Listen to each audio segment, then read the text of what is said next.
So ఈరోజు మనకు దేవుడిచ్చిన వాగ్దానం ఏంటంటే కీర్తనల గ్రంథము 145వ అధ్యాయము 19వ వచనము. తన యందు భయభక్తులు గలవారి కోరిక ఆయన నెరవేర్చును, వారి మొర ఆలకించి వారిని రక్షించును. హల్లెలూయా. మరి మీకు ఆల్రెడీ నేను చెప్పాను, తన యందు భయభక్తులు గలవారి కోరిక అంటే మరి భయభక్తులు అంటే ఏంటి? దేవుని యందు భయభక్తులు ఉండడం అంటే ఏంటి? హల్లెలూయా. మరి చాలామంది మరి మందిరానికి వెళ్తారు. హల్లెలూయా, థ్యాంక్ యూ లార్డ్. క్రమంగా మందిరానికి వెళ్ళడం భక్తిని చూపించడం, క్రమంగా అనుదినము ప్రార్థించి వాక్యాన్ని ధ్యానించి దేవుని స్తుతించడం మరి భయభక్తులు చూపించడమే. మరి మూడవదిగా మరి భక్తిని కనపరచడం అంటే ఏంటంటే మనము ఇక్కడ మరి ఎలీషా ప్రవక్త ఒక గనురాలిని స్త్రీతో అనడమ్మా, నువ్వింత భయభక్తులు మా పట్ల ఎలా కనపరిచావు కాబట్టి నీకేం కావాలి అంటే అక్కడ ఆమె చేసింది ఏంటంటే ఆమె మాటలతో భక్తిని చూపించడం కాదు, లేదా ఏదో కొన్ని యాక్షన్స్తో తను మరి ఆ భక్తిని చూపించలేదు. కానీ తను ఏం చేసిందంటే ఆ ప్రవక్తకి ఏదైతే కావాలో నివసించడానికి కానీ, లేదా విశ్రమించడానికి కానీ, లేదా తనకు ఆహారము సమకూర్చడానికి, ఇవన్నీ కూడా ఒక గదిని తను కట్టించడం జరిగింది. హల్లెలూయా.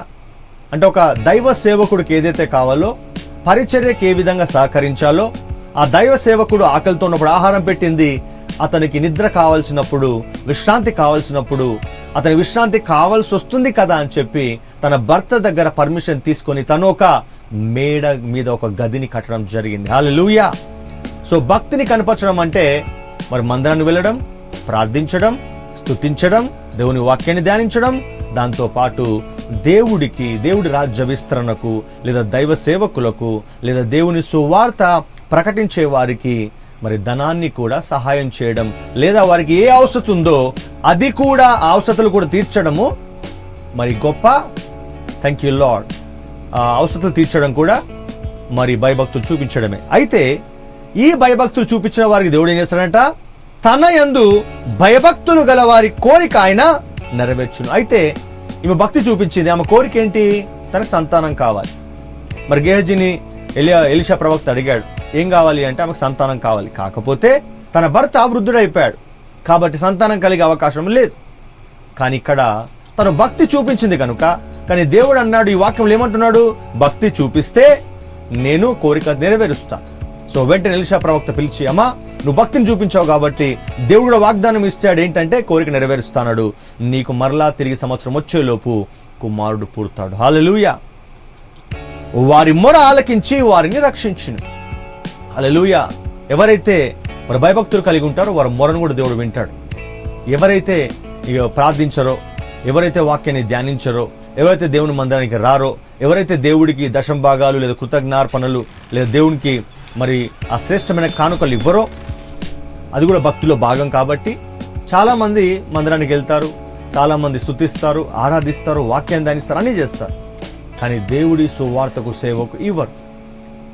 అది అన్నిటికంటే ఎక్కువ భక్తి గలది. హల్లెలూయా. ఎందుకంటే అబ్రహాము దేవుడికి బలులు అర్పించేవాడు, ఇస్సాకు బలులు అర్పించేవాడు, యాకోబు బలులు అర్పించేవాడు.